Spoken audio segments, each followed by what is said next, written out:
langsung menyampaikan ring tapi ring teks ring WA kecilan asal dia langsung dia kangkir semua ring tapi sama sampun punah setiap ring itu oh tenang tapi aku karo kemarin itu kenapa ada dampak dari perkara tiang sana?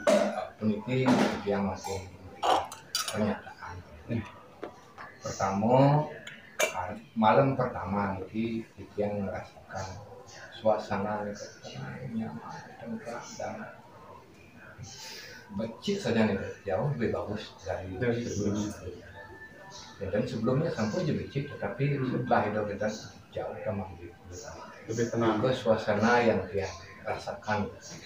Malam itu jam 2 pagi yang bangun di kamar mandi pun dia merasakan tapi kenyamanan, ketenangan. Dari besoknya saja ini, datanglah teman dia membawa klien. Tolong Pak Tu mungkin yang klien orang mana? Orang Australia. Orang Australia datang di situ membawa klien dan dia dari awal benten pekerjaan tetap benten, tetapi setelah pacaran itu tambah mungkin. Tambah bosan kan lagi 2 harinya lagi klien besar lagi itu mau bergabung katanya dengan dia menjadi tim untuk produksi gitu. Orang mana? Orang Australia juga nih. Dan setelah itu kamu di piano biasa motor beli mungkin dibuat tambah nih itu. Terus produksinya ditambah produksinya ditambah sehingga yang nyemut yang ada gudang ada itu. Di mana makin membuatnya? Di Kut sebelah barat paling barat nih kayak gitu. Ya Sukare. Terus karyawan yang gumun benten 18 kalau yang suruh lembur paling dia dari mau dan kuatnya. Tapi mungkin dia kompak samanya itu. Ya, semangat gitu. Pekerjaannya kadang-kadang sambil nyanyi dia. Kok beda sebenarnya ini karena dia evaluasi dia membuktikan, dia rasakan sendiri semenjak selesai upokaro itu dan dia bicara juga dengan karyawan tolong ikut rasakan ya kemudian dia ngecap apa yang dia rasakan kan belum tentu bisa dirasakan dia suruh karyawan dia merasakan semua dulu karyawan dia itu kadang lebihnya nggak enak manyun nih kayak manyun nggak ada tapi setelah dia kasih tahu dengan adanya pekerjaan meningkat gaji sing ketiban sepuas sing kalau bisa ketiban kan dulunya dan itu yang mendorong mereka semangat jadi ini. Nah dari sisi fisik mungkin itu sampun itu yang mau windan tapi orang membayar hutan lumun sebelum itu yang bayar hutan itu saksi kurang dia setiap 2-3 hari kadang-kadang setiap hari itu yang pasti sakit kepala karena rupanya yang dipikirkan kadang-kadang stres sudah yang gila stres mungkin itu penyebab perut jadi gas lambung naik sangka dia ngebukel udara dia paling itu kadang kesarian bosan dia mau bayu nih gila nih gitu tidak pernah disentuh gitu Astungkara ya ada sebulan pergi. Oh 1 bulan. Oh sebulan. Perubahan ekonomi drastis, kenyamanan drastis, sehat, sakit semua hilang ya. Di samping itu secara fisik dia merasa diri kehidupan dia lebih seimbang. Kalau dulu masih, tapi kalau melihat kesalahan itu masih mudah emosi. Meledak itu. Tapi mungkin bener nih Bu. Ya kan ibunya yang nanti jero makunya niki mengada-ada nanti. Tadi peneliti dari dan kurun kan mengada-ada. Bener, enggak, niki intermezzo mantan nggih. Artinya bahwa kalau tiang begini, kalau pengakuan diri, perasaan diri dengan orang lain itu beda. Kalau tiang di satu rumah, dan nggih, kalau tiang sudah meroses, yang tiang tanya bukan orang yang kuat dalam dirinya. Karena apa? Sensitivitas tubuh itu beda satu dengan yang lain. Tidak boleh bertanya pada orang yang kuat. Di rumah tiang aman, tenang dan sebagainya. Kalau tiang cari orang yang lemah siapa? Kalau yang lemah sudah bakalan nyaman di rumah, baru tiang berani memastikan bahwa rumah itu aman dan nyaman. Jadi ya begitu pola tiang menilai. Karena apa? Setiap yang tiang lakukan dimanapun, tiang selalu melakukan evaluasi. Ya, tiang melakukan evaluasi. Tiang sudah melakukan kajian. Kajian sastra sudah saya lakukan, kajian doa sudah, kajian Banten sudah, walaupun sederhana dalam proses tiang. Karena tiang tidak melihat Banten, tiang melihat kekuatan gitu ya. Tiang tidak bisa melihat Banten besar itu bukan Banten, bukan acuan tiang. Sudah itu setelah tiang melakukan kajian menyeluruh tentang upekara dan upecara, kajian tentang lingkungan yang seperti itu, maka harus ada dibuktikan. Apa pembuktiannya? Harus diuji kajian itu. Setelah diuji harus dibuktikan. Lalu siapa yang membuktikan? Orang yang bisa merasakan benar-benar di situ orang yang sensitif, orang yang temperamen. Ya, kalau di rumah itu misalnya ada orang yang temperamen, apakah temperamentalnya menurun? Orang yang sakit-sakitan, apakah sakit-sakitannya bisa menurun? Kemudian yang kedua baru masalah ekonomi. Seberapa ada perubahan peningkatan ekonomi setelah itu? Ya. Nah, yang terakhir baru bagaimana harmonisasinya? Komunikasi antar orang tua dengan antar orang tua suami istri, komunikasi orang tua dengan anak, komunikasi orang-orang yang dipekerjakan di dalamnya. Jika ketiganya itu sudah berhasil, baru tiang berani mengatakan bahwa proses itu berhasil. Jika tidak, belum. Itu pola tiang. Jadi tadi tiang ini kan intermezzo, Ustaz. Ya, ya sementara becik lah. Terus selanjutnya Nabi. Tiang boleh tiang capek dengan tadi. Nah, karena nanti kejujuran di tiang yang berbicara sebagai guru bicara di tiang. Dia tidak bermaksud untuk menambah-nambahkan, lebih-lebihkan, mendokterin orang banyak mengagumi itu. Betul. Tiang tidak menggunakan lagi kebohongan dalam hidup yang dan bukan tipenya ya. Dan bukan tipenya Bapak Jero yang seperti itu ya. Tiang tahu sifatnya. Walaupun baru beberapa bulan kita ketemu, tapi tiang tahu sifat Jero sendiri. Jadi bukan sifat untuk menyanjung, bukan sifat untuk berbohong ya. Tiang tahu ya. Ya terus Nabi dari itu ya di tiang nenten kecil rasanya di tiang menyampaikan semua dari WA. Ada di tiang boleh secara langsung gitu menyampaikan, memberikan evaluasi dan lain sebagainya karena Nabi yang bercerita tentang pengalaman itu. Boyo jadi yang bercerita tentang khayalan, tentang karangan, dan tidak terbiasa untuk itu. Nah, untuk itu dia menyampaikan apa yang dia alami. Itulah yang dia alami seperti apa dia tahu, dia mengalami katakanlah ketenangan yang tapi lebih tenang dari sebelumnya. Dia mengalami tapi ada situasi dan kondisi karyawan yang lebih kondusif, lebih bersemangat dia bekerja, dan bahkan sinurahin lembur karyawan dia tahu sendiri menganggap ini adalah ladang saya, ini adalah priuk nasi saya harus bisa selesaikan ini. Kadang-kadang kan suruh lembur pun dia sudah mengerti tentang kewajibannya itu yang menyebabkan dia bangga. Ini loh, tapi pengaruh situasi dan kondisi, ini loh perubahan. Nah dalam keluarga pun begitu, dan nanti ada anak semakin dia merasa lebih dekat, lebih nyaman, lebih tentram, komunikasi lebih enak yang sama keluarga dan kaler untuk tapi di lingkungan di tiang masyarakat dan dulunya kan biasa-biasa saja itu, yang tetap dia merasa dihormati sama orang. Setiap dia keluar semua orang juga merasa hormat, dia juga perlu menghormati orang. Karena harus saling hormat menghormati. Benar. Tapi setelah Winter tambah itu, bertambah lagi. Hati-hati, Benyang pangting telah sibuk anak, ya. Terus dia metaken. Terus. Winter usianya nih gitu. Napi wastana. Penyebab yang seperti itu tidak ada usia. Sepanjang tahun selama alat tiang ada, alat tiang tidak bisa mati, ya.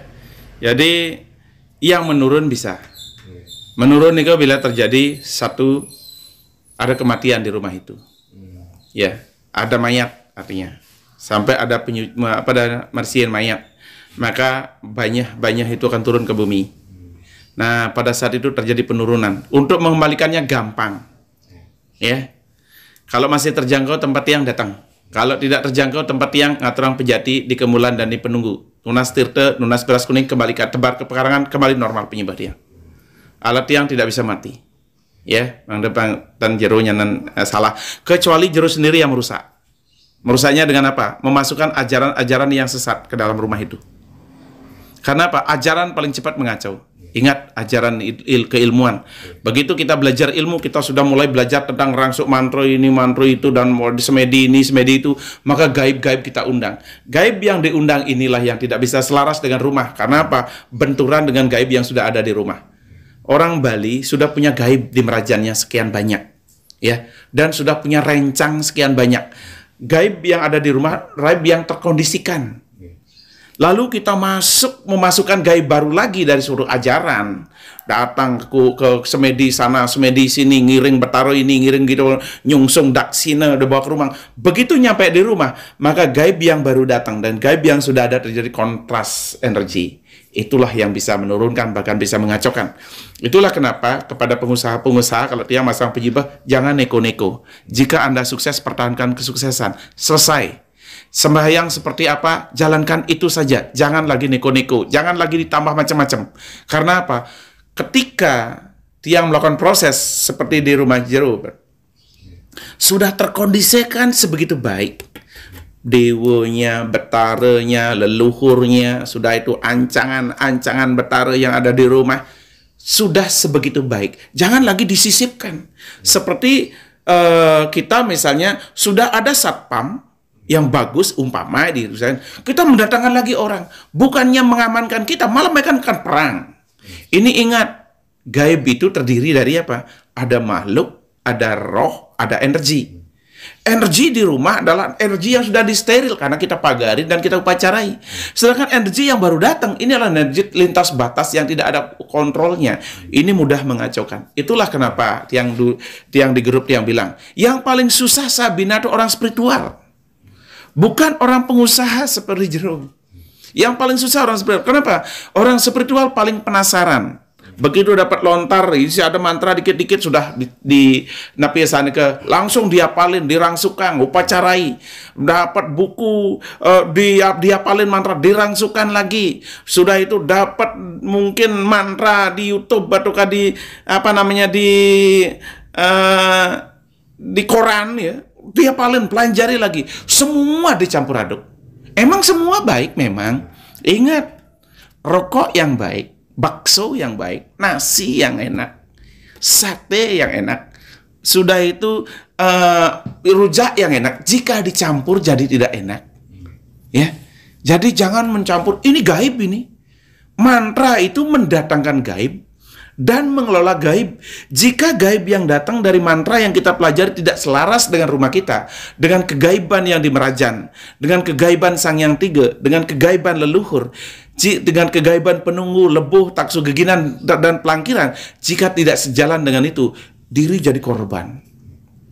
Orang spiritual paling banyak menjadi korban ilmu sendiri.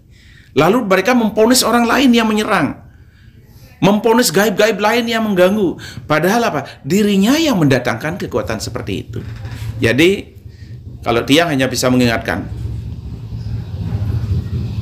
Jero, jangan terlalu suka bersinergi dengan gaib-kegaiban yang tidak selaras lagi. Jadi, sekarang nikmati apa yang sudah ada dari kegaiban itu. Ada kamar suci, ada merajan, seperti nikmati. Mau ngomong apapun, yang tahu baik dan buruknya tuh Jero di rumah. Orang lain boleh, ini salah, boleh dia ngomong, tapi dia lebih enak nggak dari Jero.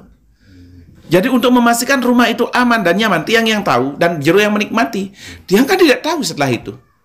Tiang hanya begitu, tiang datang dari sana, kajiannya begini, kajian sastranya begini, kajian rumahnya itu seperti ini, kajian bantennya begini, doanya seperti ini. Itu beda doanya di situ Jero. Karena apa? Padmonya Jero nabrak, Sri Sedananya nabrak. Bagaimana benturan itu supaya tidak menjadi benturan di diri Jero. Jadi doanya benar-benar beda di situ waktu itu. Karena tiang tahu medannya. Dan dia harus berani memastikan kalau tiang pulang dari situ, satu, keselamatan terjamin. Dua, rezeki akan lebih lancar. 3, koneksi akan terbangun kembali. Yang keempat, harmonisasi terjadi dan siapapun yang masuk di sana merasa senang melaksanakan kewajiban, tak ada benturan. Itu adalah kajian sastra dulu. Apakah kajian sastra setelah diaplikasikan dalam proses upacara mendapatkan hasil yang sesuai? Ini jero yang harus tahu, bukan Tiang. Tiang nggak bisa ngomong, oh di sini begini, tidak bisa. Yang harus tahu adalah orangnya. Makanya apa? Nanti ketika ada orang ngomong begini, jero ampura ya. Jero itu bertentangan dengan sastra, tatanan bangunannya.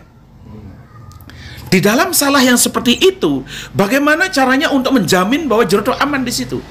Lalu bagaimana menata ini? Itulah untuk membuktikan bahwa Tuhan itu maha sempurna. Tak ada tempat yang tak bisa disempurnakan olehnya. Tak ada kesalahan yang tak bisa diampuni olehnya. Di situ jero banyak salah kalau belajar sastra. Jadi hati-hati kalau belajar sastra. Kalau Tiang, karena paham, jadi menggunakan sistem konsepnya adalah kekuatan antagonis. Untuk mengalahkan barat, timur saya gunakan. Karena di barat ada unsur salah, maka timur kekuatannya. Untuk mengalahkan unsur selatan, untuk mengalahkan unsur salah yang salah, unsur utara saya gunakan. Dia menggunakan kekuatan lawan di situ. Agar apa? Pemali menjadi hilang, tidak ada pemali. Sisip yang seharusnya sisip karena nabrak sanggah ini, nabrak ini, supaya tidak mengganggu. Itu konsep dan itu nggak tahu juga Tiang. Tiang yakin 100% tidak ada dalam kitab-kitab. Karena itu memang konsep Dasaksara asli, bagaimana kita ada kekuatan, ada lawan, ada kawan. Ya, itu yang digunakan. Jadi di situ yang bisa menentukan bahwa rumah itu aman dan nyaman. Rumah itu mendatangkan rezeki setelah Tiang upacarai. Rumah itu menjamin orang itu akan harmonis di dalam dirinya, hanya jero sendiri, bersama karyawan-karyawan dan bersama keluarga. Jadi jangan terlalu banyak mendapatkan masukan. Kalau jero nanti tergiur oleh masukan itu akan kacau. Tidak gampang untuk menata dengan keilmuan seperti itu. Karena apa? Kalau Tiang, di setiap rumah apapun kasusnya ada sama mantranya. Ya, ada yang sama mantranya. Karena apa? Apa kasusnya? Ada pemali, ada banyak jenis pemali. Bagaimana menurunkan kekuatan itu agar rumah orang itu tidak dibongkar? Ada merajan. Merajan yang tatananya sudah bertentangan. Bagaimana kekuatan merajan itu tidak menghukum orangnya? Untuk membuktikan bahwa Tuhan itu kasih. Dia hanya itu. Untuk membuktikan bahwa Tuhan itu kasih. Jangan sampai terjadi seperti fenomena selama ini, orang upacara sampai ratusan juta ngabisin, jangankan untuk selamat, jangankan untuk ekonomi maju, jangankan untuk harmonisasi, untuk selamat saja mereka sulit. Bagaimana bisa merasakan kasihnya Tuhan? Nah di situ jero sudah bisa merasakan bagaimana kasihnya Tuhan. Jadi karena itu Tiang hanya mengingatkan, proteksi diri. Jika sudah sukses, tamu-tamu baik, maka selalulah berpikir yang positif di situ. Seperti yang banyak gaib di rumahnya jero, tapi Tiang berani 100% gaib itu tidak akan mengganggu jero, tidak akan mengganggu anak-anak jero. Ya. Niki kembali yang pengalaman itu. Kalau ada yang begitu kan ya Tiang yang mecat, pasti dia keluar sendiri. Dan pengawalan itu seperti itu. Selama kalau dia mau di situ mau makan, makanlah. Ya. Jadi kalau jero misalnya dimakan oleh karyawan dan bilang jangan marah nanti. Karena jero ngajak karyawan banyak. Siapa tahu karyawan tuh ya dia lapar gitu ya. Tahu ada makanan, jero punya makanan dimakan oleh karyawan. Selama dia makan di situ, untuk di situ, silakan. Tidak akan dihukum oleh kekuatan yang Tiang pasang di sana. Tetapi berani ngambil sedikit saja pulang, bisa menceret. Ya, itu kekuatan pengawalan Tiang di sana. Karena apa? Jero di rumah asalnya ada perusahaan. Di rumah ada perusahaan, di rumah ada barang-barang yang mudah dicuri orang. Walaupun nilainya kecil-kecil kan ya. Kalau kecil-kecil kali sekian kan besar jadinya. Ya. Jadi apa? Jangan coba-coba mengambil benda yang ada di sana untuk keluar, untuk dibawa pulang. Tapi kalau untuk dinikmati di sana, silakan. Dia tidak akan diganggu. Atau dia bisa mengambil sesuatu. Bilang jero, Tiang lunas niki. Ibu, Tiang lunas niki ya, Tiang penting. Silakan. Apapun yang diambil, kalau sudah bilang sama tuan rumahnya, tidak akan kena hukuman. Gaib itu nyata jero. Kalau saja jero bisa melihat, gaib itu nyata mengawal. Bisa dilihat lewat semedi, sembahyang bisa dilihat nyata, tetapi semua terlihat senyum. Ya. Jadi kalau kita sebagai orang spiritual mengandalkan mata buta, telinga tuli, ucapan bisu, gimana bisa tahu? Biasanya yang di semedi ini, di meditasi ini kayak tidak melihat senyuman, tetapi bisa merasakan. Merasakan ada senyuman itu ada. Senyuman, Iya. ya. Rasanya nyaman, tenang, dan seperti itu. Tapi sulit untuk digambarkan jadi kata-kata itu. Iya. Ya, seperti Ada ketenangan dan kedamaian. Kedamaian. Iya. Jadi seperti itu Jero ya, sungkara bersyukur bahwasanya artinya tiang berhasil melakukan ritual walaupun nilai upakaranya super kecil. Ya, kan super kecil upacaranya. Yang di awal main tapi usaha cing Banten. Itu di pikiran pertama dia, kok sih dong, aku lali dong lu Banten. Kemudian pikiran dia ternyata setelah habis nih ke pasang sastra nih ke kan sekali rajahan nih ya. Raja-rajahan itu. Dan itu yang di situ merenung. Dia kan ngerti tulisan tapi dan ngerti ucapannya kan. Tetapi yang meyakini inilah sastra, seperti katakan nanti yang perbandingkan kan itu nih. Kalau di suatu tempat ada tulisan dilarang kencing di sini, pasti orang tidak itu. Tapi malah sudah di peraturan undang-undang, kalau ada undang-undangnya orang pasti tidak berani melanggar. Mungkin seperti itu gambaran. Itu begini Jero ya, biar paham tentang sastra Bali yang tiang tulis ya. Sastra itu adalah simbolisasi atau sebagai sebagai simbol dari kekuatan-kekuatan ya, baik itu kekuatan roh, kekuatan energi, kekuatan makhluk. Itu sastra ini yang mewakili.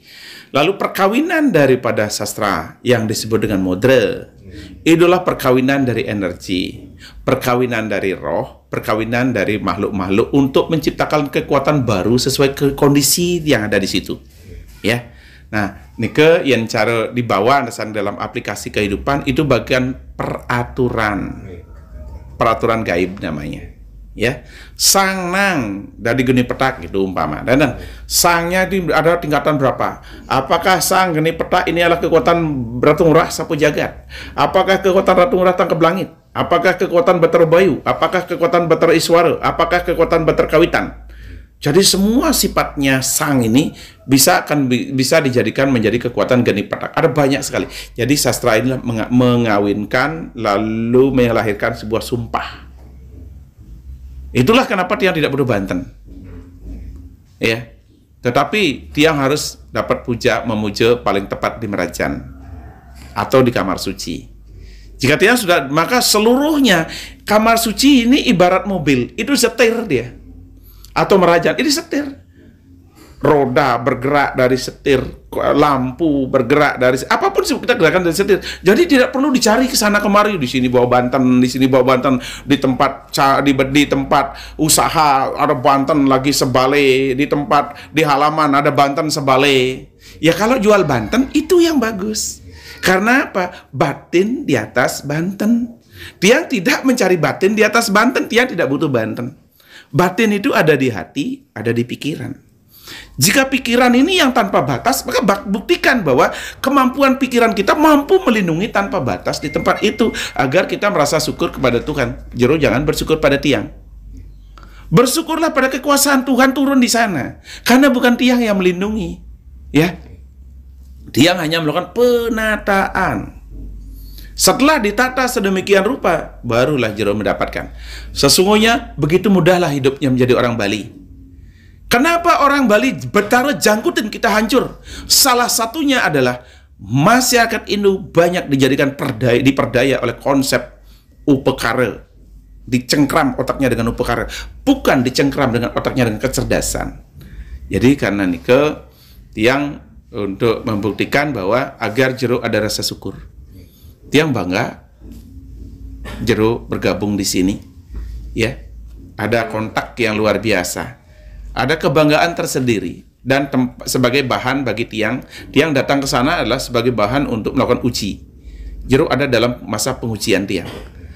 Pengujian dalam artian apa? Pengujian kekuatan yang saya buat. Apakah kajian sastra saya di sana?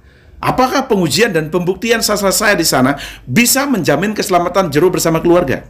Bisa menjamin keterbukaan rezeki Jero bersama koneksi? Karena Jero bukan level daerah, tapi jero level nasional, maka orang nasional harus benar-benar bisa bersinergi. Kalau hanya lokal-lokal begitu, satu banjar, satu desa, ya untuk apa? Yang terakhir adalah untuk memastikan bahwa jero bersama istri dan bersama anak benar-benar begini. Terproteksi lahir dan batin, aman.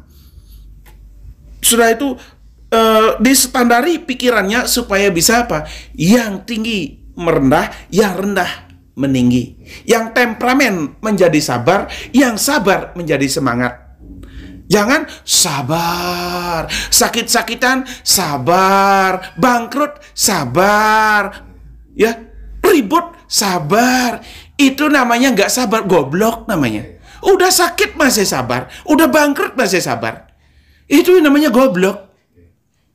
Orang sabar itu adalah ketika waktunya belum tiba, dia harus jalan. Itu baru kita butuh kesabaran.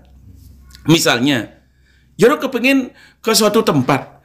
Tempat itu bukanya jam 8. Tapi Jero ingin berangkatnya jam 5. Itu butuh kesabaran. Sebelum jam 8, Jero tidak bisa masuk ke sana karena masih tutup. Tetapi kalau bangkrut, tidak boleh sabar. Kalau sakit, tidak boleh sabar. Dia orang yang sangat tidak sabar. Ya, dia orang yang tidak sabar. Ketika apa? Peluang itu masih ada, kesempatan itu ada, detik itu, maka saya tidak bisa sabar. Kecuali kesempatan ini memang harus terjadi. Hari Senin itu, ya, hari Selasa itu memang lagi 2 hari, gak bisa besok. Ya kita harus sabar nunggu 2 hari untuk dapat hari Selasanya.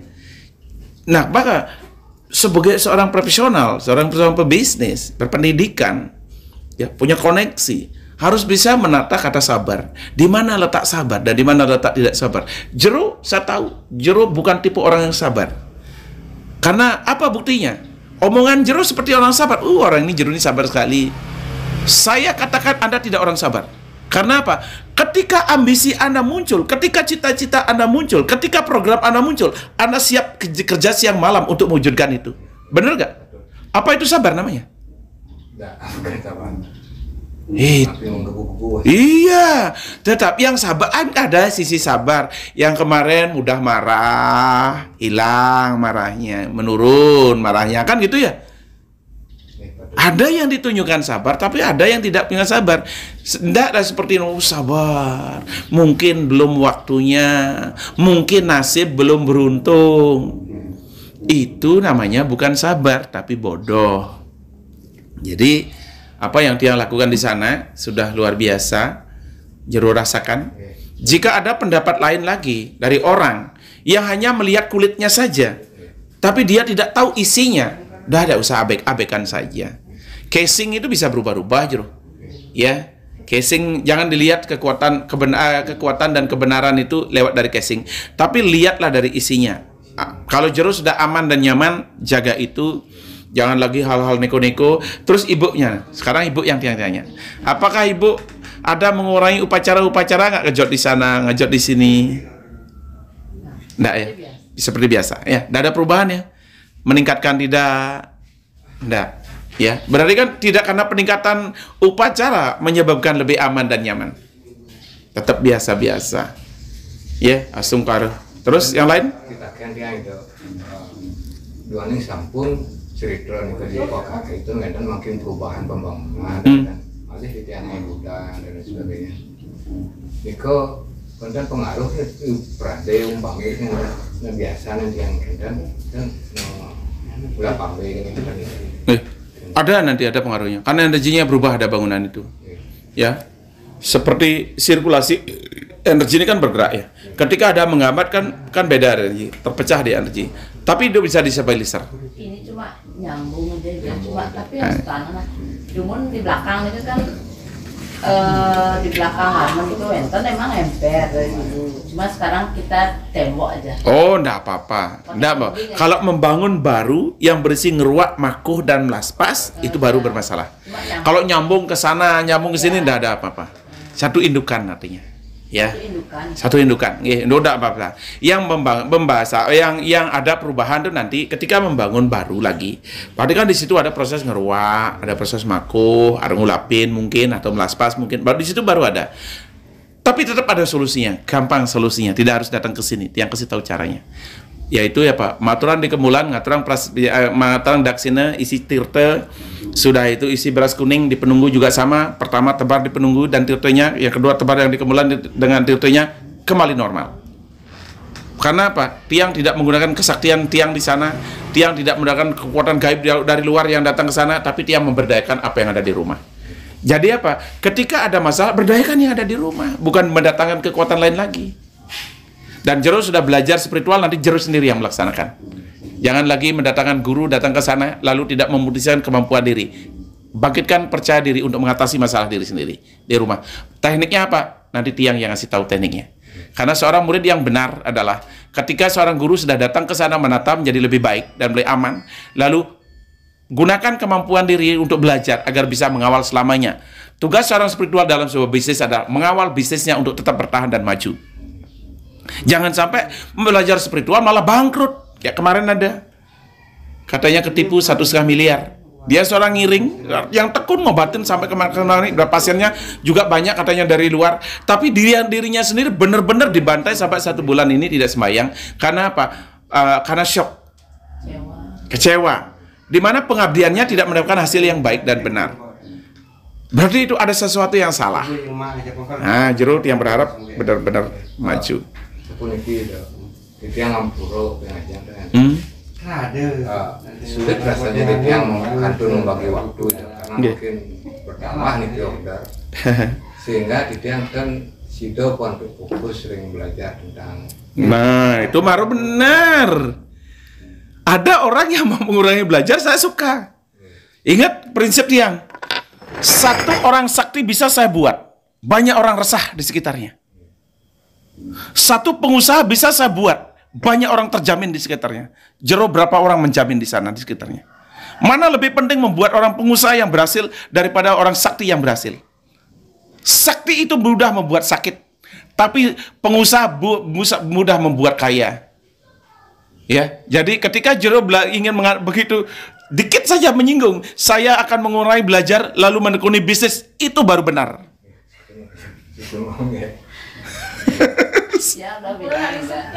Oh mungkin nggih. Nggih, terus nggih. Nggih rajang nggih. Nggih benten tapi lagi kotak ya deh ya. Nih ada nomor tiang, iki deh ya, nomor tiang. Oh, nggih padahal enggak. Niki kartu tiang. Nggih, Bapak niki baktanya. Ya, bapaknya satu gede satu ya. Ada orang mau mengurangi belajar dia malah bangga. Rajang, alam nggih. Ya, kadek ya. Nggih terus.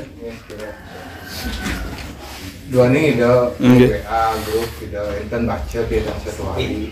Bisa lebih dari 100 nih do teks. Rajang. Kalau nikut yang tapi sore niku sampun memanah ya mana aja dan ini kan bisa dia perlu istirahat, perlu refresh untuk nanti gitu. Yang karena besok selalu penonton program, besok saya begini, besok saya begini.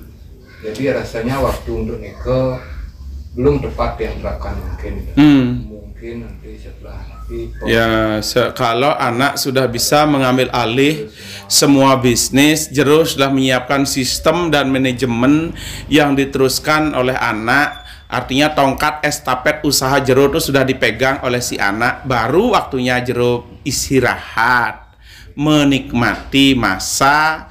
Entah itu ingin bahagia menikmatinya, entah Jero ingin kembali memeras diri sambil menunggu hari terakhir. Ya, jadi menurut tiang, ketika potensi itu ada, jangan disia-siakan. Ya. Jangan, ketika potensi itu ada, jangan disia-siakan. Ingat, ini duniawi, ini bukan sorga.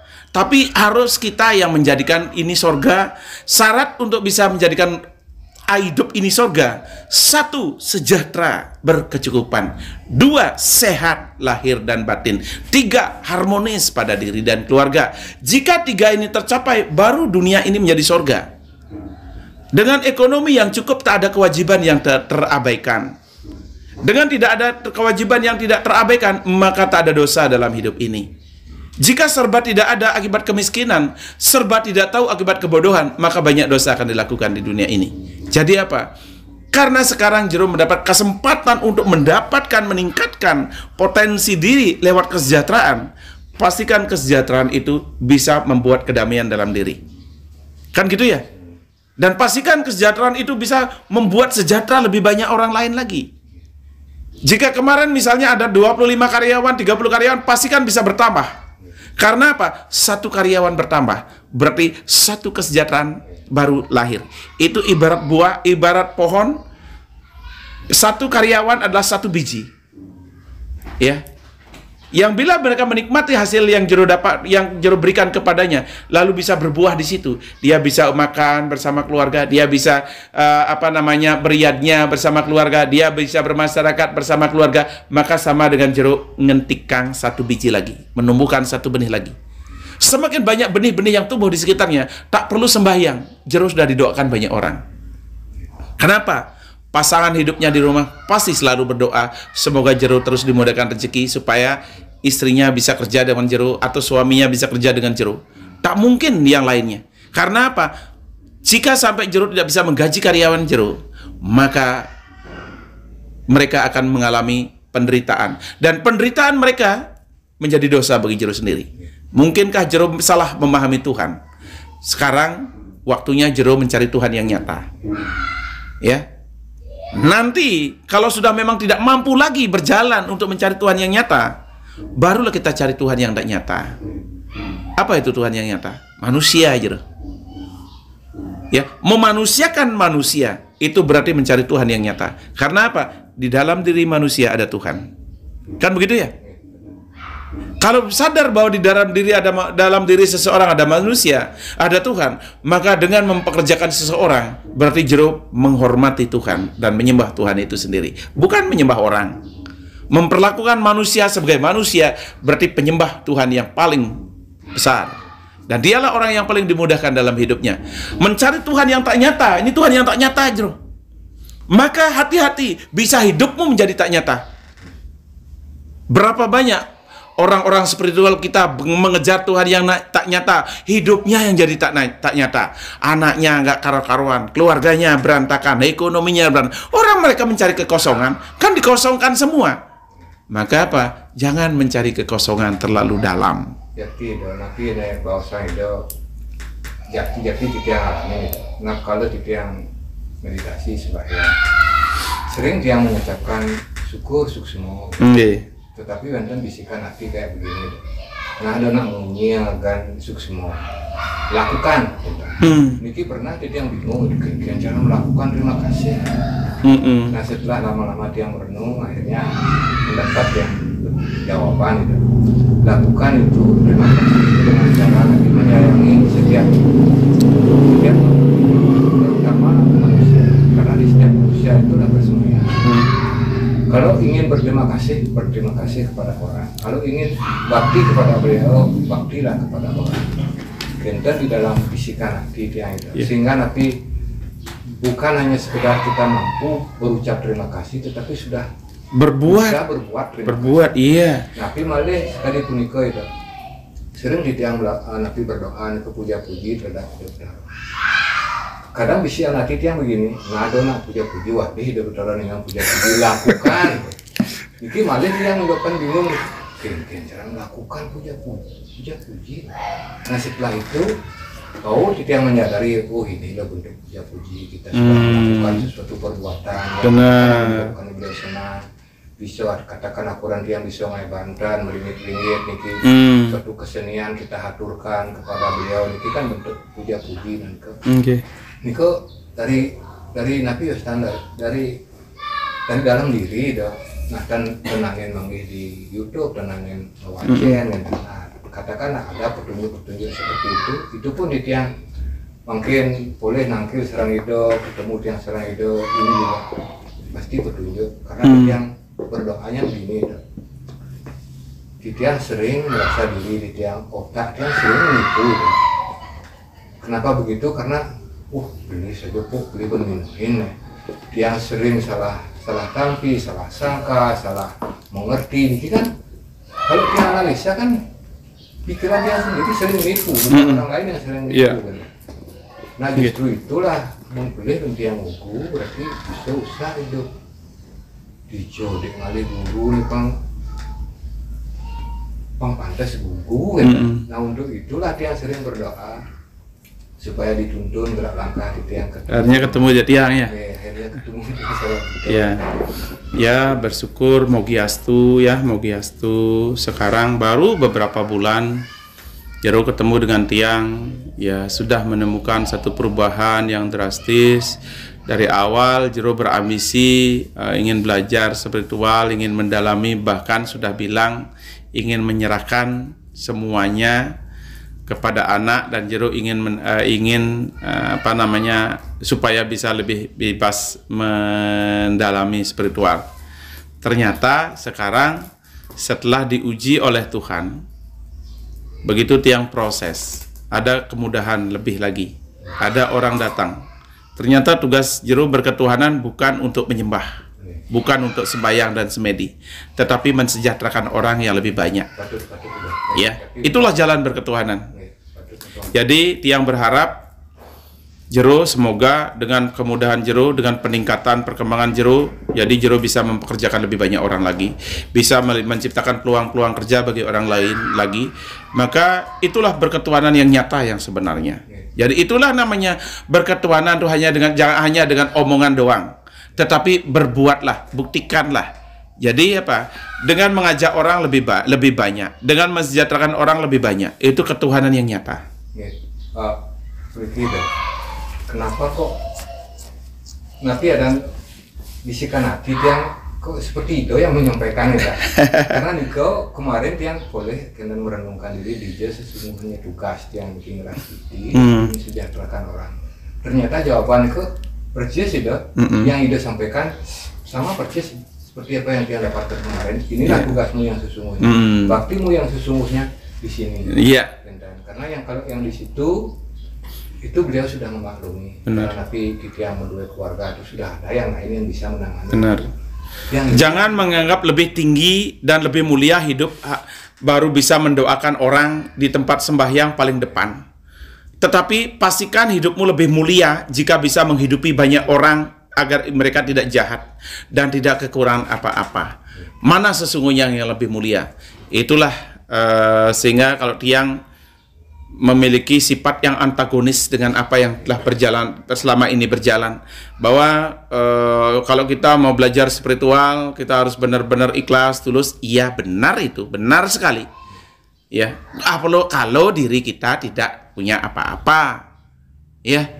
Tiang di sini, saya akan bina kalau orang itu tidak punya pekerjaan agar bisa nyari makan dari spiritual, dan pastikan bisa menolong dengan baik dan benar. Tapi kalau sudah pengusaha, konyol sekali kalau memasuki dunia spiritual, padahal dia menjamin banyak orang dan memutar roda ekonomi dunia alam minimal di desanya. Lalu dia ingin terjun ke spiritual, menjadi pemimpin paling depan, ngucap-ngucap betara, lantas dia merasa dirinya mulia. Apa Tuhan itu memang memang harus dipuji-puji, harus dipuja-puja, harus disanjung-sanjung untuk memberikan dirimu kehebatan? Bukan kehebatan Tuhan yang paling hebat adalah jika otakmu cerdas, memanajemen apa yang menjadi bisnismu, jika ucapanmu cakap untuk menuntun orang, menasihati orang hingga orang itu maju, dan perbuatanmu baik hingga bisa mempekerjakan banyak orang agar mereka menjadi lebih baik, maka hanya pengusaha yang bisa menghentikan kejahatan, bukan spiritual. Hanya pengusaha yang bisa menghentikan kejahatan. Jika pengusaha ini benar-benar bisa mengerjakan 100 orang, maka 100 penjahat akan hilang. Benar gak? Lalu seorang dukun yang hebat, seorang guru spiritual yang hebat, seorang sulingah yang hebat, bisa nggak menghentikan kejahatan jika dia tidak bisa membuatnya sejahtera? Upacarailah dengan 1 miliar si penjahat itu, jika dia tidak punya pekerjaan, dia tetap akan menjadi penjahat. Jadi apa? Yang bisa menghentikan penjahat itu adalah pengusaha. Itulah kenapa ketika Jero ingin ampura tiang akan mengurangi belajarnya, padahal dulu menggebu-gebu sekali ingin belajar. Sekarang begitu diuji, ada datang tamu, datang membawa pekerjaan, datang orang yang minta pekerjaan kepada Jero, dan Jero siap, ternyata Jero mundur lagi. Tiang katakan, itu baru tepat. Ya, tetapi kan mundurnya bukan berarti Jero hilang. Ya, kan tetap ada di grup. Sewaktu-waktu ada sewaktu-waktu bisa mungkin baca-baca dan sebagainya. Tidak perlu komen, karena bukan misinya. Besok kalau tubuh yang kurus ini sudah tidak bisa diajak bekerja, ayo kita tekuni. Kan begitu ya? Karena ototnya walaupun kurus begitu, orang dibutuhkan oleh banyak orang. Jadi apa? Kalau dia lebih ingin orang-orang itu betul-betul menjadi orang yang bermanfaat, orang yang berguna di masyarakat, orang yang bisa menciptakan peluang kerja. Jangan mengatakan diri baru jadi memperucut, baru jadi mangku, merasa paling berguna. Yang paling berguna adalah yang bisa menciptakan peluang kerja agar bisa mengurangi kejahatan. Kita di Bali, pekerjaan kita banyak dihilangkan oleh pendatang-pendatang karena kita tidak punya skill, tidak punya manajemen. Manajemen kita adalah seperti sabit, melukainya ke dalam, menghancurnya ke dalam. Sehingga apa? Persaingan-persaingan tidak bisa dilakukan oleh kita sendiri. Lalu dengan cara begitu, bagaimana kita bisa maju? Sekarang orang Bali sudah banyak menjadi budak-budak daripada orang luar. Karena apa? Satu, finansial kita kalah. Dua, manajemen kita kalah. Tiga, mentalitas kita tidak baik. Kenapa mentalitas kita tidak baik? Kita tidak bisa bersaing. Bahkan kalau sudah dengan saudara sesama umat Hindu Bali, jarak 500 meter pun kita anggap musuh hanya karena usaha. Tetapi kalau tamu yang datang dari luar negeri, di emperan rumah pun kita izinkan untuk jualan. Begitu mentalitas kita. Jadi apa? Ketika Tiang punya murid Jero sendiri yang menggebu-gebu ingin belajar spiritual dari awal, baru gabung karena melihat membaca tulisan Tiang, menonton YouTube Tiang, lalu berbalik menggebu-gebu. Sekarang setelah Tiang ritual di situ, pekerjaan banjir datang, orang-orang sudah berubah total, Jero pun berubah top. Karena apa? Seorang pengusaha harus saya pertahankan karena dialah pencipta kedamaian, dialah pencipta peluang kerja, mengurangi kejahatan. Tiang sendiri tidak bisa. Tiang baru berguna apabila bisa mencetak orang-orang seperti Jero. Ya, Tiang baru berguna kalau bisa mencetak orang-orang seperti Jero. Maka ketika orang sudah tercetak seperti Jero, berarti Tiang sudah kriya marga namanya. Hasil karya saya telah dilaksanakan oleh Jero dan Jero berhasil. Ini namanya kriya marga, bukan bakti marga. Itulah kenapa Tiang mengurangi bakti marga. Akibat baktimu apapun disuruh mau. Kalau Tiang tidak, jika tidak masuk akal, saya tidak mau melakukan. Jika tidak logis, saya tidak mau melakukan. Jika tidak ada kajiannya, saya tidak akan melaksanakan. Karena apa? Semua harus terkaji, teruji, terbukti, dan terevaluasi hasilnya. Semua harus ada analisa, logika yang rasional, yang harus kita pahami, yang harus kita laksanakan. Jadi, Jero keluar mengurangi, bukan keluar ya. Mengurangi belajar karena sibuk untuk ngurusin orang, ngurusin perut orang loh. Karena kenapa perut orang? Kalau usaha Jero tidak jalan, Jero bisa nyari utang untuk ngisi perut orang karyawan, bener nggak? Jero ini ngurus banyak perut sekarang, ya. Jadi kalau Tiang senang daripada orang petenteng, pusungan, mau udang putih, mau baju putih, kelanang-keleneng, madek keleneng, tapi hidupnya kacau, lalu ngumbar obrolan di pempatan, di pos kamling, lalu ngobrol sombong, sementara hidupnya sendiri masih kacau balau. Iki mana sih kira? Iki kan nabi waktu hari Sabtu kendan itu. Saraswati. Saraswati itu kan Tiang dulu membuka WA, jadi Tiang tidak tahu informasi tentang napi yang itu Sabtu pagi Tiang merasa situasi Tiang kok sejuk, kok nyaman, kok teduh, matahari bersinar, kok lembut kan. Tapi Tiang belum cerita itu, bahwa Tiang merasakan gitu. Sampai di hari Minggu lah itu sempat yang buka WA itu, ternyata itu yang itu alam. Akhirnya dia panggil panas Tiang ada ini loh bukti kinerja itu. Saya hanya sekedar wacana dan ini terbukti. Lebih ini Pak, sejuk nih ini udara padahal itu yang macam. Kemudian nanti ada matahari ini kan ini akan panas.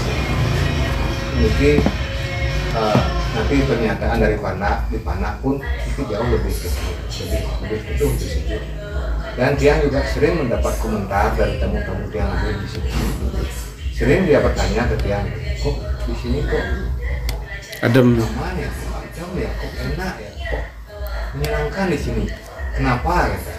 Tiang sampai kesulitan menjawab kenapa itu. Nah, yang orang ya, Niko, ya kalau orang udah berasakan begitu lebih bagus diberikan dijelaskan saja bahwa ada sebuah ritual yang menggunakan sistem energi. Jadi tidak banyak melakukan upekara, sehingga dan energi setelah ditata maka akan lahir suasana seperti ini. Sempat sekali Tiang dengan satu klien gitu, yang kebetulan dia tinggal di Bali, tertarik dengan itu. Cuma karena dia bisnis itu kan waktunya entah kapan dia menunggu, tapi dia memiliki ketertarikan tentang energi karena kemarin sempat dia begini, dia bisa ngalihin kalender itu. Mungkin sifat-sifat canggih kan ya di awal itu. Kan di kalender kan lentang gitu. Sifat seseorang kalau punya ini sifatnya, kalau napi lahirnya napi yang semua wage kan sifatnya kan di Niko kan baca Tiang kan. Dan ternyata tepat katanya menurut dia, tapi malah di Tiang cerita tentang katakanlah pengolah energi gitu, dan dia ada ketertarikan datang.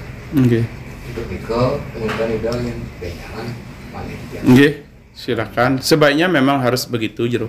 Karena begini Jero, akan ada datang orang-orang yang memang harus ditolong, dan mereka sesungguhnya tertuntun oleh bertanya. Karena apa? Yang namanya spiritual itu bukan kebetulan. Pertanyaan spiritual lahir itu bukan sebuah kebetulan, tapi sebuah keadaan di mana yang bertanya tertuntun oleh satu kekuatan agar mendapatkan pencerahan, agar mendapatkan perubahan. Jadi penting bagi Jero, pengabdian Jero, ketika tidak bisa mengabdikan diri sebagai seorang spiritual yang sejati, maka abdikanlah diri. Semoga jika orang yang bertanya memang benar-benar mendapatkan mengalami keluhan, mengalami kesulitan, semoga penunjuk Jero itu mengakhiri kesulitan Jero. Itu pun bagian dari perbuatan atau karma yang sangat baik untuk mendapatkan pahala. Jalan untuk membuat orang itu aman, jalan membuat orang itu maju, tenang dan damai, tidak mutlak harus diri yang melakukan, tapi sebuah petunjuk akan menentukan orang itu ada perubahan. Tuhan tahu perbuatan kita, Tuhan tahu apa yang harus kita lakukan. Jadi itu yang harus dipahami. Nah, jika ada orang-orang yang seperti itu, lebih baik disampaikan terus terang. Asal apa? Kalau yang terpenting karena Jero orang akademik, jangan mengumbar. Jika ada orang datang merasakan sesuatu, ya sampaikan Jero terus terang. Ini kami merasakan seperti ini karena setelah melakukan sebuah ritual di sini, ya akhirnya ya seperti ini yang dirasakan. Yang tidak pernah juga kami rasakan sebelumnya. Ternyata ada pengetahuan Bali, sebuah ritual di Bali yang bisa membuat seperti ini suasananya. Jadi kami berbicara sesuai dengan keadaan. Jika orang sensitif mungkin bisa merasakan, kalau tidak sensitif mungkin tidak. Jadi kalau memang ada keinginan, ya kami coba untuk menghubungkan. Jadi begitu, itu adalah bagian dari karma. Sebuah petunjuk bisa jika memang mereka ternyata tertuntun untuk bertanya Pak Jero agar bisa ketemu dengan Tiang, dan mereka memang harus mengalami akhir daripada penderitaan, kesulitan dan sebagainya, maka di situ pahalanya ke Jero. Orang inilah yang memberikan jalan untuk bisa ketemu. Jadi disitulah spiritual itu bukan sebuah kebetulan. Spiritual adalah sebuah jalan untuk kita benar-benar bisa benar-benar bisa mendapatkan hal-hal, panugrahan-panugrahan, kemudahan-kemudahan dalam hidup lewat sebuah petunjuk. Jadi spiritual tidak harus mengambil posisi, mengambil job, mengambil kerjaan, mudeng, membagian, mesenteng, mesenteng, tetapi spiritual bisa lewat sebuah jalan. Seperti orang jualan zaman sekarang, tidak harus pembelinya datang ke penjualnya, tetapi sekarang sudah ada orang yang menghubungkan dari penjual sampai ke pembeli. Bener nggak? Itu kan sebuah kemajuan sekarang. Ya, pasar online itu orang berjualan, tidak ada yang tahu. Orang yang membeli tidak ada yang kenal. Tetapi media, ada dua media, menayangkan produknya, lalu ada pengangkutan dari tenaga angkut. Akhirnya apa? Semua menjadi mudah. Jadi spiritual itu seperti itu. Jika aku tidak bisa melakukan pertolongan pada orang itu, semoga petunjukku bermanfaat bagi orang. Itu baru yang benar. Ini yang jarang dilakukan oleh orang Bali. Orang Bali paling pantang melakukan itu. Untuk mau memberikan petunjuk orang lain, pantang mereka. Karena apa? Kita persaingan tidak sehat banyak. Kalau ditolong nanti dia begitu juga sama dengan saya, dia jadi saingan. Kalau saya kasih pengetahuan ini, nanti dia akan bisa. Kalau dia bisa, jadi saingan. Kita selalu berbicara tentang saingan dari hati. Di hati kita selalu berbicara tentang saingan. Sehingga apa? Tidak ada misi kita untuk mencerdaskan orang lain. Tidak ada misi kita untuk menyampaikan pada orang lain. Itu kotornya kita dalam cara berpikir. Ya, sehingga apa? Hal-hal baik tidak pernah sampai. Tetapi kalau ada hal jelek, sekarang ngomong 1 jam lagi sudah sekian kilo panjang beritanya tersebar. Belum ada 1 jam, begitu ada hal-hal jelek, langsung ditulis dan share. Beberapa menit sudah internasional yang tahu.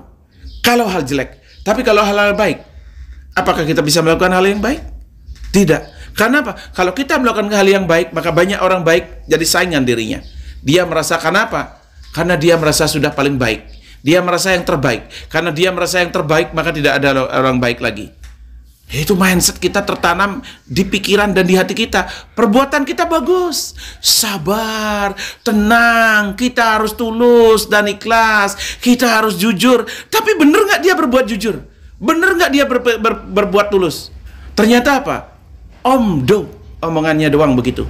Perbuatannya tidak. Itulah kenapa Jero selalu mendapat bisikan bahwa jangan baktimu hanya sembahyang saja, tapi tunjukkan dan buktikan. Sekarang Jero buktikan, dan saya pun buktikan bahwa saya lebih baik menghentikan Jero belajar spiritual yang berlebihan agar bisa bekerja di duniawi. Semakin dekat dengan Tuhan, semakin dekat dengan Betari, Jero akan disuruh meninggalkan duniawi. Jika kau ingin dekat denganku, maka tinggalkan duniamu. Lantas setelah Jero disuruh meninggalkan dunianya Jero, siapa yang ngasih makan karyawan-karyawan Jero? Siapa yang bisa menjamin orang-orang yang selama ini menjadi tanggung jawab Jero? Demi mencari yang kosong, Jero tinggalkan yang berisi. Banyak pebisnis kita, banyak toko-toko kita hancur karena salah langkah, mencari yang kosong, meninggalkan yang berisi, bangkrutlah usahanya. Tanya pengusaha-pengusaha yang bangkrut, yang sekarang tiba-tiba jadi balian, yang sekarang tiba-tiba jadi mangku. Tanya dia, apakah setelah menjadi spiritual hidupnya menjadi lebih baik atau lebih menurun? Jadi Jero jangan sampai begitu. Karena apa? Setelah terjun dengan tiang beberapa bulan, belum ada mungkin 3 bulan ya? Ada 3 bulan? Ada, ya 3 bulan. Belum 6 bulan ya? Belum 6 bulan, karena belum ketemu, Rainan aja belum ketemu. Ya, jadi ya kurang lebih 3-4 bulan lah Jero gabung di sini. Jero sudah menemukan jati diri Jero, bahwa Jeronya akan jadi orang spiritual atau bagaimana. Jika Jero orang spiritual, mungkin tidak ada perubahan kemarin setelah dia proses di sana. Ya, setelah dia proses ngarat Daseguna Nawakerti, Mahu Pawitra namanya di Karang. Bagaimana rezeki datang dari segala arah. Bagaimana orang-orang yang ingin bersinergi dengan Jero datang dari segala arah. Dan setelah itu ternyata apa? Rezeki yang datang, bukan orang-orang yang datang. Karena rezeki yang datang berarti arah Jero bukan menjadi orang spiritual. Hentikan itu. Berikan orang-orang yang tidak punya pekerjaan untuk memimpin upacara karena dia tidak punya pekerjaan. Apa sih memantra? Anak SMP, anak SMA lebih kuat lagi ingatannya untuk menghafalin mantra kalau hanya bisa menghafal. Ya, jadi memimpin spiritual kalau tiang, memimpin spiritual kasih aja orang yang tidak punya kerjaan. Kalau orang yang sudah punya kerjaan, mereka menjamin keluarga, lebih baik kerja. Ya, jangan mencari kehebatan lewat bajre, jangan mencari kehebatan lewat baju, jangan mencari kehebatan lewat niskala. Iya, kalau dapat kehebatan. Fakta menyatakan lebih banyak orang begitu masuk spiritual hancur. Tapi Jero masuk spiritual di sini meningkat. Dan setelah meningkat dia melakukan evaluasi. Jero harus meningkatkan spiritual atau meninggalkan spiritual? Ternyata apa? Dia ambil kesimpulan lebih baik tinggalkan spiritual dulu. Tunda dulu. Karena ada kewajiban-kewajiban pokok, yaitu menjamin orang-orang. Saya ingin melihat Jero sama anak-anak masih bekerja sama untuk menuju kesuksesan lebih besar. Jadi, jika ada masalah, telepon, cukup. Ya. Tidak bisa diri sendiri datang, anak saja suruh. Yang penting apa? Jero bermanfaat bagi orang banyak lewat usaha. Mau orang iriati seperti apa-apa, silakan. Orang yang iriati hanya orang yang susah hidupnya dan orang yang tidak pernah maju hidupnya. Itulah orang iriati. Kalau orang maju tidak bisa riati. Karena apa? Orang yang maju sudah tahu mengatur waktu, sudah tahu mengatur tenaganya, sudah tahu mengatur pekerjaannya, sudah punya sistem dan punya manajemen, maka mereka tidak akan pernah iriati. Kemajuan orang membuat mereka berpacu, menyempurnakan manajemen dan sistem. Tapi orang bodoh, orang miskin, orang susah justru memupuk dirinya, sakit hati dalam dirinya. Kenapa saya sudah sembahyang pagi, siang, sore, kenapa hidup saya seperti ini? Dia lupa yang dia cari itu adalah niskala. Semakin dekat dengan niskala, disuruh meninggalkan duniawi. Niskala tidak akan merubah kehidupannya, karena merubah kehidupannya adalah keputusan diri. Jero kalau ingin berubah kehidupan Jero ada di keputusan Jero. Kalau Jero terus mencari kekosongan, nanti akan dapat yang kosong. Tapi kalau Jero terus mencari isi, nanti akan dapat yang berisi. Karena apa? Dari yang berisi sampai yang kosong, itu adalah kuasa Tuhan. Ya, dari yang maha kecil sampai tiada, sampai yang maha besar hingga memenuhi semua ruang dan waktu, itulah kuasa Tuhan. Pahami itu. Jangan karena mudang pemangku, pakaian putih-putih, merasa diri berketuhanan. Karena apa? Tuhan itu ada dari tiada sampai ada. Tuhan itu ada dari maha kecil sampai yang maha besar. Jangan anggap baru orang jarang sembahyang lalu dikatakan tidak berketuhanan. Tetapi ternyata apa? Mereka sibuk sampai tidak ada waktu untuk memuja Tuhan. Tapi dia mencari Tuhan yang nyata. Dia mengerjakan sekian banyak orang. Mana lebih berharga di mata dunia dan mana lebih berharga di mata Tuhan? Lantas si orang yang bisa pekerjaan orang ada masalah, dia bisa jalani. Ada kewajiban, dia bisa jalankan. Ada ritual, bisa dia laksanakan. Sampai Jero mencaru nawur rempang dulu, kan itu ya? Nau gempang, ya. Jero melakukan upacara seperti itu. Karena apa? Ingin yang paling istimewa. Andaikan Jero tiwas, bisa nggak melakukan itu? Itulah pentingnya ekonomi. Itulah pentingnya sebuah kemajuan. Bukan pentingnya mesila tiding. Pakai pakaian putih-putih lalu berasa diri paling berketuhanan. Kenapa Tuhan memiskinkan Anda? Kenapa Tuhan menyakiti Anda? Kenapa Tuhan menggoda Anda? Kenapa Tuhan menyulitkan hidup Anda? Mana lontar yang menyalahkan Tuhan itu menyulitkan hidup? Mana weda yang menyalahkan Tuhan itu menyulitkan hidup? Bukankah di weda dijadikan Tuhan menyempurnakan, maha sempurna, Tuhan maha adil, Tuhan maha pemurah, Tuhan maha bijak, Tuhan maha pelindung? Mana lantas yang mereka dapatkan? Kenapa tidak mendapatkan itu? Tapi teorinya segudang, realisasinya tidak ada. Orang yang tidak banyak menyebutkan Tuhan, tapi hidupnya lebih bermanfaat. Ada banyak karyawan di dalamnya. Ada banyak perut yang dia jamin. Ada kelancaran rezeki dibuka oleh Tuhan. Ada kesehatan yang bisa dia capai dengan benar. Dan ada keharmonisan. Karena apa? Anak-anaknya tidak ada konflik, keluarganya tidak ada konflik. Lalu yang memuja Tuhan itu apa yang terjadi? Kita tidak pernah menggunakan ini dalam perketuhanan kita. Kita anggap pelangkiran yang kosong itu selalu ada Tuhan. Tetapi dia tidak pernah berpikir di hati orang itu lebih kuat Tuhan itu. Karena apa? Jika pelangkiran itu, Tuhan di pelangkiran, di belajar itu pergi, kita tidak tahu. Tapi kalau Tuhan pada tubuh orang itu pergi, kita pasti melihatnya, orangnya mati. Mana lebih mulia Tuhan ketika ada dalam tubuh manusia daripada Tuhan yang ada di pelangkiran. Itulah kenapa yang tidak menekankan anggota harus sembahyang, semedi, dan semedi. Karena apa? Menuhankan anakmu, menuhankan istrimu, menuhankan suamimu, menuhankan orang tuamu, menuhankan orang-orang yang ada di sekitarmu lebih penting daripada menuhankan Tuhan yang ada di pelangkiranmu. Itu namanya ilmu cinta kasih. Itulah kenapa Bratayuda pemimpinnya adalah Arjuna dan Partawijaya. Arjuna yang memiliki cinta kasih, maka apa? Orang yang memiliki cinta kasih yang bisa menjadi pemimpin. Dan Partawijaya orang yang disiplin dan cerdaslah bisa menjadi pemimpin. Bukan orang yang hanya yakin tanpa dasar, hanya yakin tanpa analisa. Jadi kita sudah maju. Krishna mengajarkan kita bagaimana kita menjadi pemimpin yang baik. Pemimpin yang baik adalah penuh cinta, dan cintanya bukan cinta pada Tuhan, tapi cinta pada pekerjaannya, agar bisa menjamin hidup diri dan keluarganya. Itulah Panca Pandawa. Tattwa Panca Pandawa yang dipaparkan dalam Tattwa Kanda 4 Subiksa. Ya, Kanda 4 Subiksa adalah satu-satunya Kanda 4 yang mengajarkan tentang kebaikan, kesucian, kebenaran, ketegasan, kedisiplinan, dan keyakinan. Ya, di Kanda 4 Subiksa. Jadi jangan belajar Kanda 4 baru tahu Anggopati, Marajopati, Banaspati Raja sudah merasa hebat. Itu buta kala. Kalau orang sudah belajar sampai Kanda 4 Subiksa, maka yang dia pikirkan adalah bagaimana saya sejahtera. Karena apa? Di Kanda 4 Subiksa nomor 4, sebelum dia menjadi sempurna, itulah Dharma Sukerta. Memastikan hidupnya sejahtera. Itulah kenapa banyak batin di atas Banten, karena pikirannya sudah mulai cari kesejahteraan. Tetapi salahnya adalah mereka mencari batin di atas Banten, mencari sesari di atas mantra. Tidak pernah menyadari diri aku ikhlas. Tapi ingat, kesejahteraanmu di atas Banten. Kesejahteraanmu di atas mantra, bukan di atas pengetahuan. Itulah.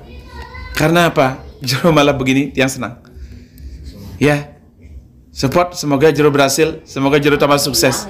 Galau, lagi kan galau antara usaha apa itu. Iya. Dia jelasin. Jangan dulu sebaiknya usaha dulu. Nabi senenikan itu enter sampai yang boleh di dalam nabi renungan itu yang itu. Inilah baktimu sesungguhnya.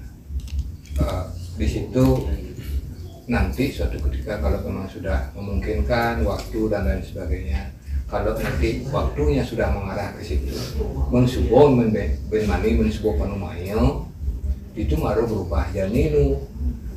Berarti niki begitu tamu datang, oh di sini tugas saya, melayani tamu, melayani karyawan. Berarti di situ tugas dia. Nah, itulah petunjuk Niko pada adalah seperti yang sampaikan tadi ya. Nah, makanya itu yang kurun ada menyampaikan. Ya, jadi jangan ragu untuk maju.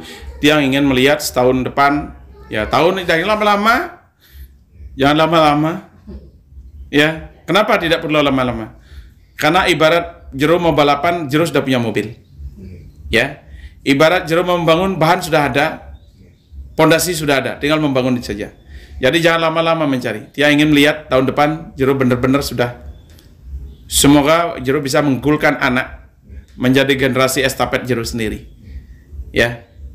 Karena tiang di sini banyak yang begitu kan. Banyak pengusaha-pengusaha miliarder yang tiang buat begitu. Saya tidak ingin melihat Anda lama-lama untuk menjadi sukses. Dan pastikan Anda sukses. Hentikan hayalan-hayalan tentang Betara. Hentikan hayalan-hayalan tentang para dewa, Betara-betari. Tapi bangkitkan hayalan Anda ingin bisa mempekerjakan orang dan ingin memiliki karyawan yang begitu banyak. Karena disitulah Anda adalah pencipta kesejahteraan dunia. Anda adalah pencipta kesejahteraan di lingkungan Anda. Anda adalah pencipta kebahagiaan bagi banyak orang. Jika tidak Anda berikan gaji mereka, maka mereka tidak akan bahagia lagi. Dengan kebahagiaan itulah Tuhan itu ada. Maka Tuhan akan berbicara di saat mereka akan merasakan kebahagiaan atas santunan, atas gaji yang diberikan. Dia ingin melihat Jero seperti itu.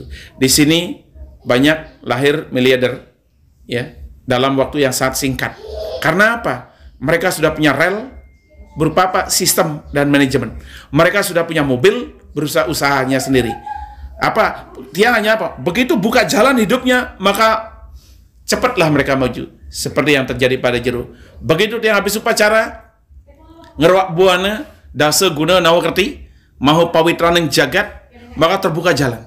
Setelah terbuka jalan, seharusnya Jero ikuti jalan itu. Jangan lagi berhalusinasi tentang ingin sakti, ingin ini, ingin bisa ini, bisa itu. Jangan lagi beranggapan bahwa tugas itu baru mulia bisa bila memimpin umat di depan, duduk paling depan, memimpin umat duduk di pemiosan, lalu merasa diri paling mulia. Padahal satupun tak ada orang yang bisa dibahagiakan olehnya. Tak ada satupun yang bisa disejahterakan olehnya. Sedangkan orang yang punya warung saja bisa mengerjakan 1-2 orang. Mereka bisa membahagiakan karyawannya. Mereka bisa menjamin karyawannya. Sesungguhnya mana sih yang lebih mulia dalam hidup di dunia ini? Karena kita masih dalam kehidupan dharma, dharma kauripan. Bukan dharma kemoksan. Kalau masih dharma kauripan hidup kita, maka selama Anda hidup, selama Anda masih urip, apa dharma yang paling dibutuhkan pada saat hidup? Memastikan perut kenyang, memastikan jiwa dan raga sehat, memastikan otak cerdas, memastikan orang-orang di sekitar itu bahagia, memastikan jaminan untuk masa depan. Itu namanya Dharma Kauripan. Rikapan, kulitmu sudah keriput, ototmu sudah lemah, pikiranmu sudah lemah, tubuhmu tidak bisa lagi bergerak cepat, tanganmu menadahkan tangan pada anak cucu untuk minta makan. Saat itu belajarlah Dharma Kemoksaan. Karena saat itu sudah harus mengikhlaskan anak cucu untuk ditinggalkan. Mengikhlaskan harta mungkin miliaran bahkan triliunan harus ditinggalkan. Maka di saat itu baru bagaimana saya bisa melepaskan semuanya. Walaupun aku masih mencintai keluarga, mencintai anak dan cucu, tetapi aku tidak berdaya. Aku tidak boleh menyakiti mereka. Anak-anakku tidak boleh tersakiti oleh kesulitanku. Cucuku tidak boleh tersakiti oleh kesulitanku. Hartaku tidak boleh habis oleh kesakitanku. Maka aku harus mengikhlaskan semua agar harta ini bertahan untuk anak dan cucu, agar anak dan cucu itu tidak memberatkan olehku. Belajarlah Dharma Kemoksaan. Dia akan berikan bagaimana caranya agar Anda dalam waktu singkat bisa melupakan semua itu dan Anda ikhlas menuju Tuhan. Itu namanya kandung 4 moksa.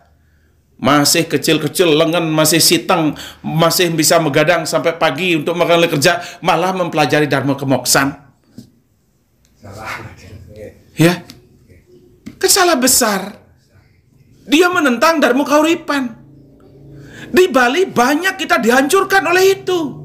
Akhirnya apa? Generasi kita menjadi generasi yang halusinasi. Akibat guru-guru spiritual yang banyak memberikan halusinasi kepada mereka. Tujuan akhir kita adalah surga akhirat. Memang tujuan akhir kita surga akhirat. Karena apa?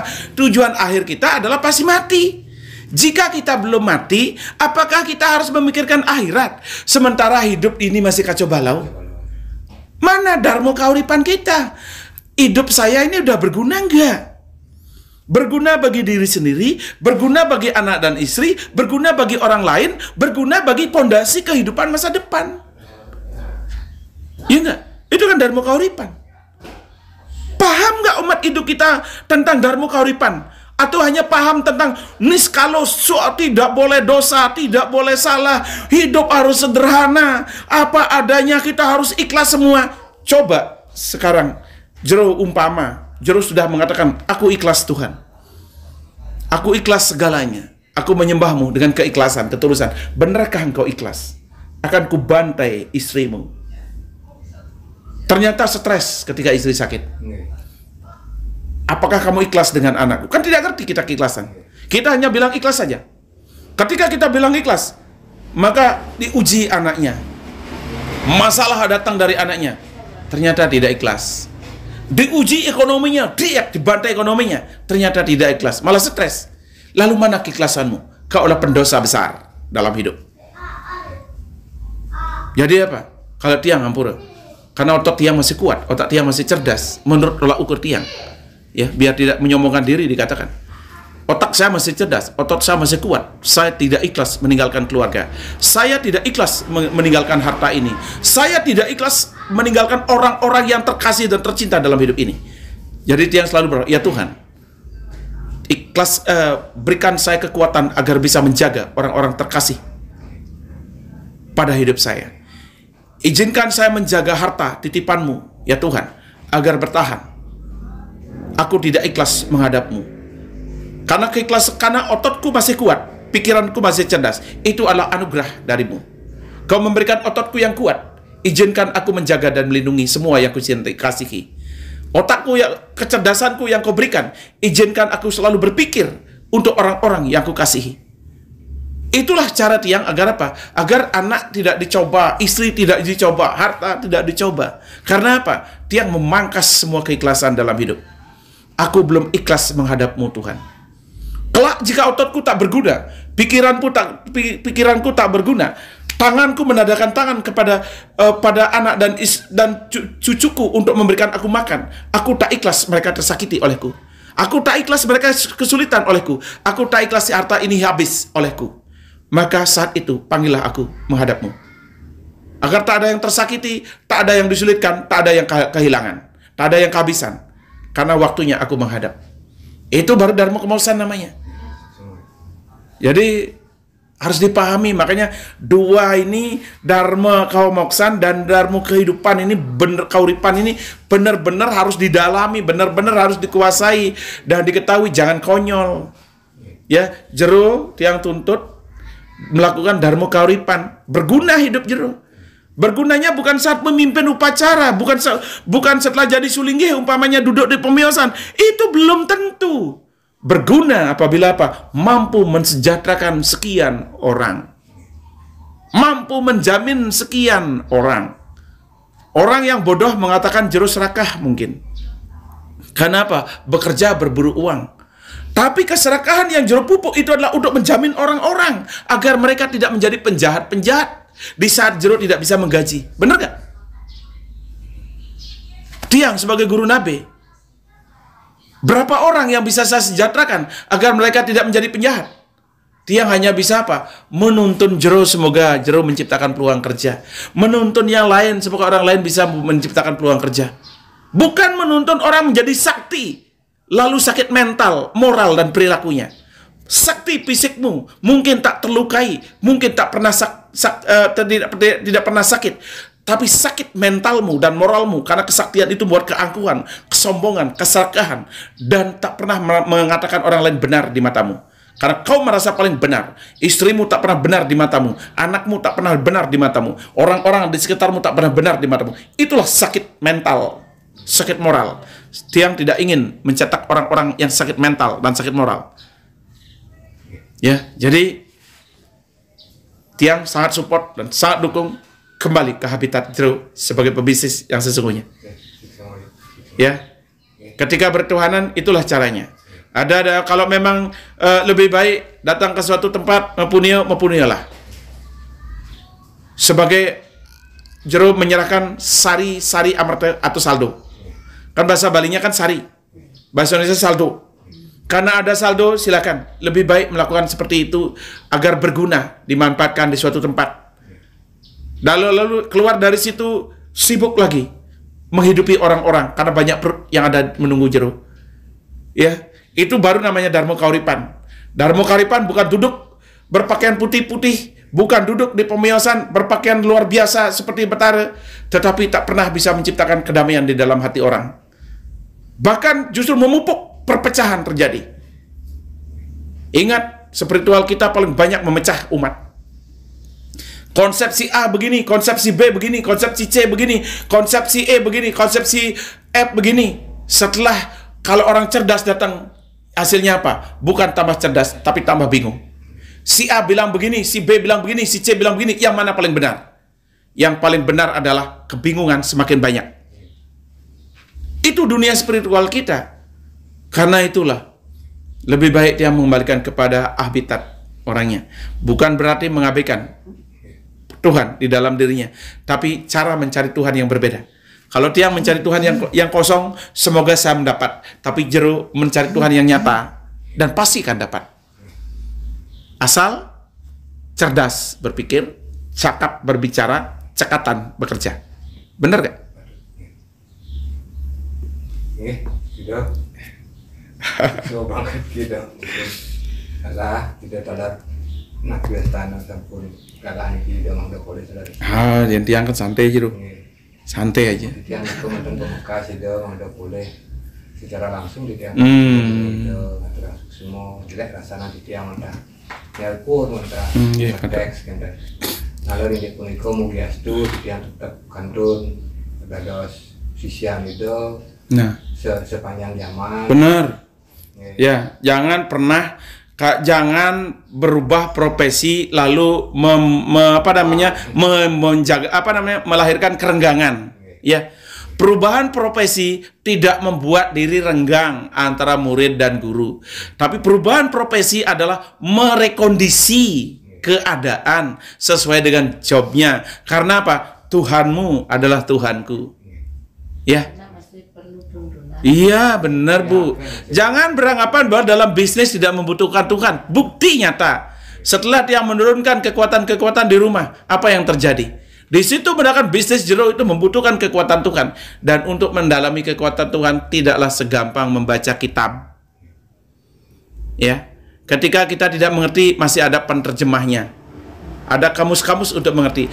Tetapi memahami Tuhan tak semudah teori-teori seperti itu.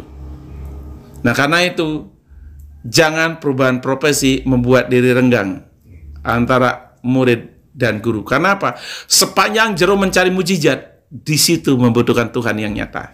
Benar ya?